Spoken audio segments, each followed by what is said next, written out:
It was supposed to be the kind of weekend they'd remember forever, but not like this. 6 kids, 1 campfire, a storm on the horizon. By sunrise, not a single one was left. They vanished without a scream, no footprints in the mud, no drag marks, no signs of a struggle, only the dying embers of a once roaring fire flickering under the eerie hush of Mount Oswald, a mountain range deep in the forests of Oregon. Before we continue, if you value real-life mysteries told with depth, care, and truth, don't forget to subscribe. Hit the bell icon so you never miss the next story that could change the way you see the world. Location, Mount Oswald National Reserve, Oregon, negative Auzuz, August 19th, 2009. Weather, severe thunderstorm warnings issued around 9:30 p.m. Victims, 6 children, ages 11 to 14, all attendees of the annual Cedar Grove Youth Retreat. That Friday evening had started off with laughter, ghost stories, and burnt marshmallows. The kids were part of a larger group, 42 campers and 10 staff, who'd traveled from the town of Selway, Oregon for a 3-day nature retreat. Tents were pitched near the base of the ridge. The group split into small clusters for campfire night, a supervised outdoor bonding activity. Around 10 p.m., as clouds thickened above the treetops and winds turned restless, camp counselors made rounds to check on each fire group. When Counselor Jordan Miles approached the clearing where Group C had been stationed, he noticed something strange. Their campfire was still burning, but there was no one there. He called out once, then twice. Silence. Miles assumed the kids had gone back to their tents, but within minutes his voice turned into a shout, and the shout into a full-blown panic. Group C's 6 campers had vanished. No one saw them leave. Their tents were untouched. Backpacks, water bottles, and flashlights were still laid out like they never left. And the mountain, it just stood there, still, quiet, and watching. When the storm finally rolled over Mount Oswald, it wasn't just wind and rain. It was violent. Trees swayed and cracked. Thunder echoed so loudly that some campers screamed, thinking it was an earthquake. And amidst it all, Group C remained unaccounted for. By midnight, the entire campground was awake. Staff assumed the 6 kids had taken shelter early, possibly spooked by the storm. But when a full head count was conducted at 1:20 a.m., 6 names were missing. Liam Carter, Aiden Rhodes, Sarah Jennings, Emily Cross, Madio Torres, and Jasmine Bell. A search began immediately, but it was chaotic. Flashlights barely pierced the sheets of rain. Staff formed search rings and yelled the children's names, but the forest only answered with thunder and the sound of wet leaves underfoot. By 4 a.m., the storm eased, but the dread remained. In the light of dawn, park rangers were called in. By 6 a.m., the camp was sealed off, and K-9 units began scouring the perimeter. No scents, no trails, no drag marks, no blood. The campfire had been left burning. Their s'mores kits were still warm. Even Jasmine's journal was still open, turned to a page with a half-finished sentence. Last night we saw something by the tree line, it looked like. And that was it. The last known communication from any of the 6. News spread faster than expected. By 10 a.m. that Saturday, Selway was in a frenzy. Police cruisers lined the road leading into Mount Oswald Reserve. Reporters arrived by noon, and by 1 p.m. the first sets of parents had arrived, red-eyed, half-dressed, terrified. Some screamed, others demanded to see the camp, but what they found only deepened their confusion. One of the kids, Mateo, had left his shoes neatly by the fire. Liam's inhaler sat beside it. Emily's hoodie was folded on a log, like someone had taken time to place it there. Sheriff Bradley Knoll, a 32-year veteran of Lane County, addressed the press that evening. There is no indication of foul play, no sign of animal attack, no evidence of abduction. It's like they vanished in a blink. But some parents weren't buying it. Jasmine's mother, Rachel Bell, insisted her daughter had texted her late Friday evening, a message that never arrived. When her phone was recovered, it had one unsent message in drafts. There's something moving between the trees.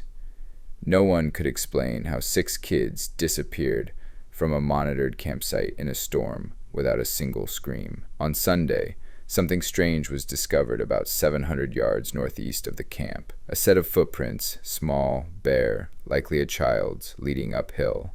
Investigators followed them for almost half a mile, but then they just stopped.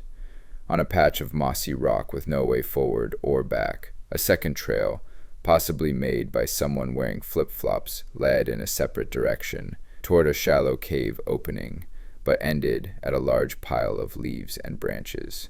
When authorities cleared it, nothing was underneath.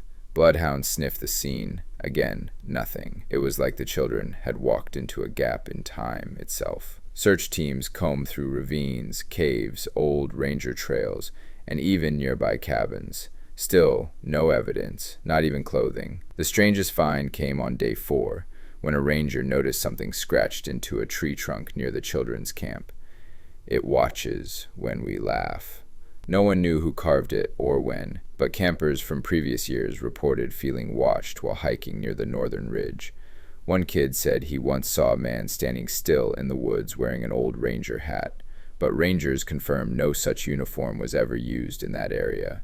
Police considered the possibility of foul play. Camp staff were interrogated. Jordan Miles, the counselor who first noticed Group C missing, was questioned for hours. He passed a polygraph. His record was clean. Another staffer, 19-year-old Kayla Pierce, told police something odd. She claimed that at around 9:50 p.m., just before the storm began, she saw someone tall standing at the far edge of the trees, away from the fire circles. She thought it was one of the older counselors until she saw that they weren't moving, just watching. That person was never identified. Investigators cross-checked known offenders in the area. No matches, no fingerprints, no tire tracks, and still the clock was ticking. By the end of the first week, hundreds of volunteers had joined the search. Helicopters scanned the terrain. Thermal imaging was deployed. Nothing. Sheriff Knoll addressed the media again. It is our belief now that these children may have entered a part of the forest we have not fully mapped. Mount Oswald is vast. There are still secrets here. The fear was growing. What if they didn't wander off? What if they were taken? On day 9 of the investigation, a breakthrough, or what seemed like one, came from an unexpected place. A kid's sketchbook. Liam Carter's backpack, previously assumed lost, was found behind a fallen tree trunk near the southern ridge. It was zipped, dry, and untouched. Inside was a flashlight, a pocket knife, and his sketchbook.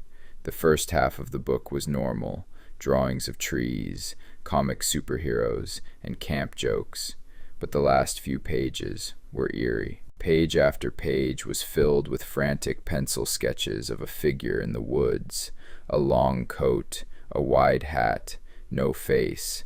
One page showed 6 stick figures sitting by a fire, drawn with dark charcoal.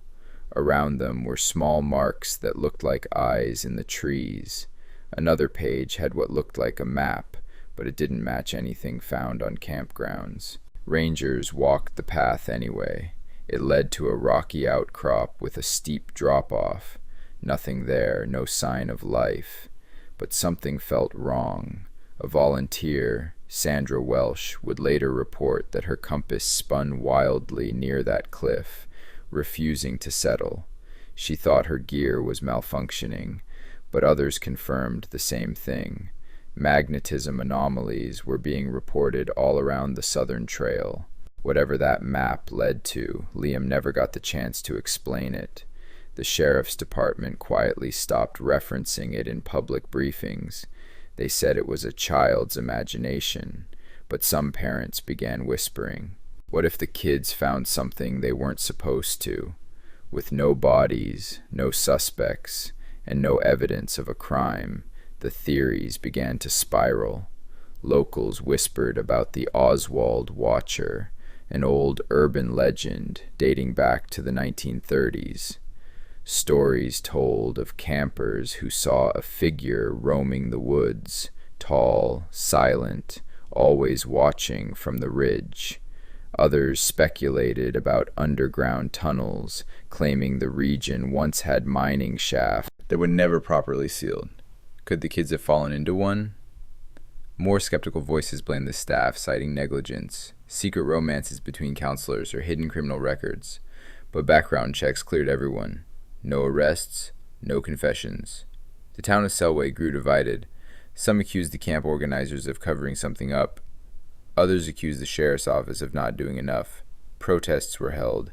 Facebook groups formed. Anonymous tips poured in, many of them unhinged. A few claimed the mountain was cursed. One said the kids had been taken by the light. The truth? No one knew. And after 30 days, the official search was suspended. Sheriff Knoll told reporters, "We've searched every known trail, mapped region, and crawl space. We are now entering the recovery stage." But no one was ready to call it a recovery, because there was nothing to recover. The Cedar Grove Youth Retreat was shut down indefinitely. Lawsuits were filed. Families demanded accountability, but the camp's board of directors pointed fingers at the storm, the terrain, the unexplained. The forest around Mount Oswald was sealed off to the public for months. Still, hikers reported strange encounters. People described hearing laughter echoing from the trees at dusk, high-pitched, childlike. Some claimed they saw movement between the trees, but no one was there. In November 2009, 3 months after the disappearance, a lone hiker found one single item, a shoelace, knotted strangely, hanging from a branch, 10 feet off the ground. DNA tests confirmed it belonged to Jasmine Bell, but the location was more than 4 miles from the campsite, in a ravine no child could easily reach, let alone during a thunderstorm. That find reopened the case temporarily. Search teams went back in, but once again, they came back with nothing. A year passed, then 2. Eventually, the state classified it as a cold case, but not everyone gave up. Jasmine's mother returned to the mountain every summer on the anniversary. She left behind 6 white stones and a note, each year the same message: "If you're out there, we never stopped looking." In 2022, 13 years after the disappearance, wildfires ripped through the northern flank of Mount Oswald. Entire groves of ancient pine were turned to ash, and during cleanup, forestry workers discovered something odd: an old metal fire ring buried under a mound of scorched earth nearly 3 miles from the original campsite. Inside it were melted remnants of marshmallow skewers. Beneath that, a fragment of a plastic bracelet. It was pink. The name Sarah J. was still faintly visible. Forensics confirmed it was authentic, identical to the ones handed out at Cedar Grove in 2009. Investigators were baffled. How could the fire ring get there? That area had never been mapped as part of the search. Some said it proved the kids had moved or been moved after the initial disappearance. Others insisted the area had always been overlooked. A handful of online theorists believed someone was trying to recreate the campfire scene, for reasons unknown, but once again, there was no follow-up evidence. No bodies, no prints, just another reminder that the mountain still held secrets it wasn't ready to share. Today, Mount Oswald is open to the public again, but few locals hike its northern trails. Visitors say it feels off, too quiet. Rangers posted signs warning against going off trail, but thrill seekers still come looking for the site where the 6 vanished. In Selway, the children's faces are still posted on the town hall bulletin board, weather-worn but never taken down. The case remains officially unsolved. Cold, but not forgotten. Some believe the kids died that night, lost in the storm, their remains never recovered. Others think they were abducted, possibly by someone who knew the terrain better than anyone else. But a final, chilling detail continues to haunt investigators. 2 years ago, a woman hiking Mount Oswald with her dog found a note sealed inside a weathered jar buried beneath a flat stone. The paper was torn and half faded, but one line was clear: "We never left. It's still watching us." To this day, the handwriting has never been matched. Thanks for watching Dawn's Stories. If you were a parent in this situation, what would you believe? Let us know in the comments. Don't forget to like, subscribe, and share this video with someone who loves real mysteries.